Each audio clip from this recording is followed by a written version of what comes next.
काही पदार्थ हे असे असतात की ते आपण वर्षभर खाऊ शकतो, पण काही फळं बरेचदा फळांबाबतीत मात्र असं होतं की ती त्या सीझनलाच खाणं हे जास्त योग्य ठरतं आणि ती त्या सीझनमध्ये चांगल्या प्रतीची, चांगल्या क्वालिटीची सुद्धा मिळतात, चवदार असतात.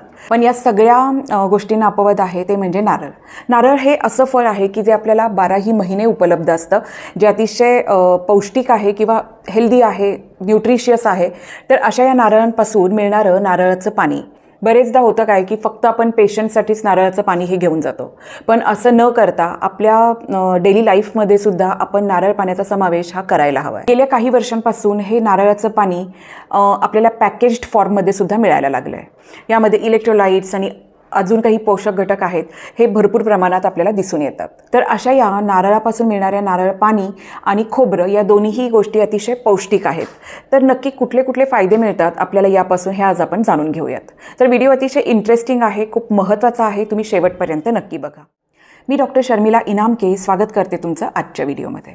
इमॅजिन करा की अतिशय भर उन्हातून तुम्ही घरी आलात किंवा ऑफिसमध्ये गेला आहात आणि एक ग्लासभर तुम्ही नारळाचं पाणी प्यायलात जर कोणी तुम्हाला दिलं, तर त्यापासून जे काही समाधान मिळतं ते अतिशय वेगळं आणि अवर्णनीय असं असणार आहे. तर असं हे कोकोनट वॉटर किंवा नारळ पाणी हे प्राकृतिकरित्या थंड पेय आहे. नारळ पाणी पिल्यामुळे तुमची तहान तर भागायला मदत होतेच, पण त्यातील पोषक तत्वांमुळे शरीराला खूप फायदे सुद्धा मिळतात. असं हे नारळ पाणी पिल्यामुळे आपल्या शरीरातील उष्णता कमी व्हायला मदत होते. सर्वप्रथम बघूयात की नारळ पाणी पिण्यासाठी योग्य वेळ कोणती.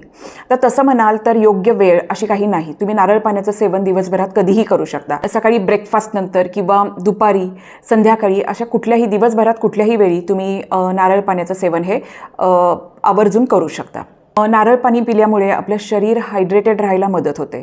त्याचप्रमाणे तुम्ही जर वर्कआउट करणार असाल तर अशा वेळी तुम्ही नारळ पाणी पिलं तर वर्कआउटसाठी लागणारी जी ऊर्जा आहे ती मिळण्यासाठी तुम्हाला मदत होऊ शकते. त्यामुळे वर्कआउटच्या आधी आणि वर्कआउट नंतर दोन्ही वेळेला तुम्ही नारळ पाण्याचं सेवन आरामात करू शकता. एखाद्या व्यक्तीने खूप मद्यपान केल्यामुळे जे काही त्रास होतात, हँगओव्हर इफेक्ट्स येतात, तर ते कमी होण्यासाठी सुद्धा बऱ्याच ठिकाणी बरेच लोक नारळ पाण्याचा उपयोग करताना दिसून येतात. एका नारळामध्ये साधारणपणे 600 मिलीग्रॅमच्या आसपास पोटॅशियम असतं. जर तुम्ही हेल्दी असाल, एस्पेशली किडनीचे काही त्रास नाही आहेत, तर अशावेळी तुम्ही दिवसभरात 1 किंवा 2 नारळाचं पाणी पिऊ शकता. पण जर तुम्हाला काही किडनी रिलेटेड त्रास आहेत तर अशावेळी तुम्ही नक्कीच डॉक्टरांच्या सल्ल्याने नारळ पाण्याचं सेवन हे केलं पाहिजे. आता बघूयात की नक्की कुठले कुठले फायदे आपल्याला नारळ पाण्यामुळे मिळू शकतात. तर सगळ्यात महत्त्वाचं म्हणजे हे नारळ पाणी जे आहे किंवा जे काही कोकोनट वॉटर आहे हे अतिशय न्यूट्रिशियस असतं. नारळ पाणी हे साधारणपणे कच्च्या नारळापासून मिळतं. एका मीडियम साईज नारळामधून साधारणपणे 1 पाऊण ग्लास किंवा काही मोठ्या साईजचे जर नारळ असतील तर त्याच्यामधून 1 ग्लासभर आपल्याला पाणी मिळू शकतं. तर 1 ग्लासभर नारळ पाण्यामध्ये साधारणपणे 50 कॅलरीजच्या आसपास इतक्या कॅलरीज असतात. काही प्रमाणात प्रोटीन, काही प्रमाणात कार्बोहायड्रेट, फायबर्स 3 ते 5 gram, vitamin C, magnesium, manganese, potassium, sodium, calcium, potassium असे वेगवेगळे न्यूट्रिशियस घटक आपल्याला दिसून येतात.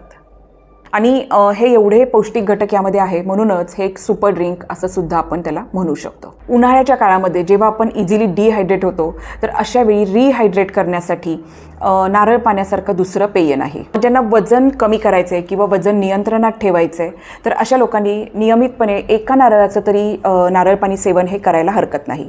कारण यामुळे आपलं पोटही भरलेलं राहतं, न्यूट्रिशनही मिळतं, बॉडी हायड्रेटेड राहायला मदत होते आणि त्यामुळे ओव्हरऑल आपली हेल्थ चांगली राहायला मदत होते. आणि याच्यामध्ये असणारे न्यूट्रिशियस घटक हे तर आहेतच, पण नारळ पाण्यामध्ये एकतर खूप कमी कॅलरीज असतात, पौष्टिक घटक हे खूप मोठ्या प्रमाणात आहेत आणि त्यामुळे आपलं मेटाबॉलिझम बूस्ट व्हायला मदत होते आणि त्यामुळे वजन नियंत्रणात राहायला मदत होते. काही कारणाने डिहायड्रेशन झालं असेल तर मग आम्ही पेशंटला लिक्विड्स जास्त घ्या असा सल्ला देतो. अशावेळी फक्त पाण्याचं सेवन तितक्या प्रमाणात केलं जात नाही, पण त्याच्याऐवजी जर तुम्ही वेगवेगळी सरबतं किंवा नारळ पाणी याचा जर समावेश केला तर त्यामार्फत आपल्या शरीरात मग पाणी योग्य प्रमाणात हे जायला मदत होते. नारळाच्या पाण्यामध्ये पोटॅशियम हे आपल्याला चांगल्या प्रमाणात दिसून येतं. त्याचप्रमाणे नारळाचं पाणी हे एका डायुरेटिकसारखं काम करतं, त्यामुळे किडनीज फ्लश आउट व्हायला मदत होते. त्यामुळे शरीरातील टॉक्सिन्स चांगल्या पद्धतीने बाहेर पडायला मदत होते.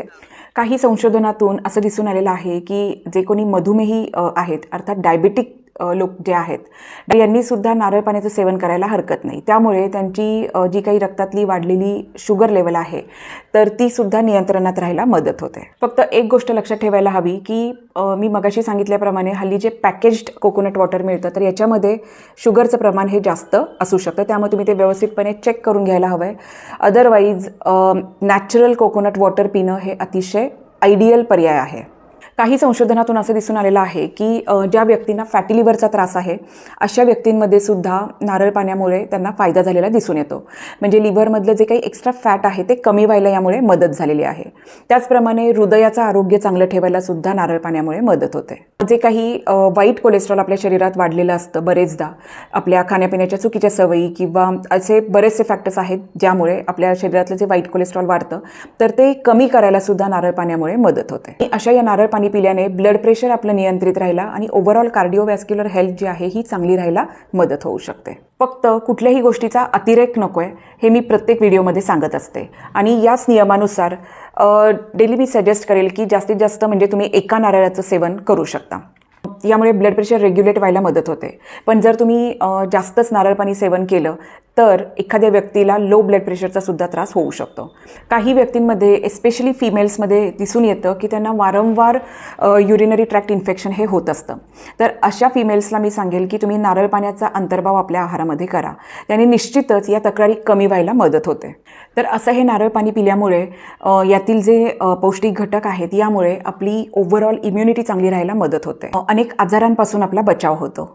स्किनचं आरोग्य चांगलं राहायला नारळ पाण्याचा निश्चितच आपल्याला चांगला उपयोग होऊ शकतो. तर असं हे नारळ पाणी अतिशय औषधी गुणधर्म असलेलं आहे, अतिशय उपयोगी आहे की ज्यामुळे आपलं हृदयाचं आरोग्य चांगलं राहतं, पचनसंस्थेचं आरोग्य चांगलं राहतं, किडनीचं काम चांगलं राहतं, आपली स्किन चांगली राहायला मदत होते, आपली ओव्हरऑल हेल्थ चांगली राहायला मदत होते, आपली रोगप्रतिकारक शक्ती चांगली राहायला मदत होते. डायबिटीस किंवा ब्लड प्रेशर हे नियंत्रणात राहायला मदत होते. आणि एस्पेशली जर उन्हाळ्यामध्ये आपण याचं सेवन केलं तर त्यामुळे आपल्याला अतिशय फ्रेश राहण्यासाठी किंवा तो थकवा घालवून ऊर्जा मिळवण्यासाठी नारळ पाणी हे अतिशय चांगला ऑप्शन आहे. त्यामुळे निश्चितच तुम्ही येणाऱ्या उन्हाळ्यामध्ये आपल्या आहारामध्ये आवर्जून नारळ पाण्याचा समावेश हा कराच. That's it from my side. Hopefully तुम्हाला ही माहिती आवडली असेल तर नक्कीच आपल्या फॅमिली आणि फ्रेंड्ससोबत शेअर करा. भेटूयात पुन्हा एकदा एका नवीन व्हिडिओमध्ये नवीन माहितीसोबत. Till then stay happy, stay healthy. Thank you.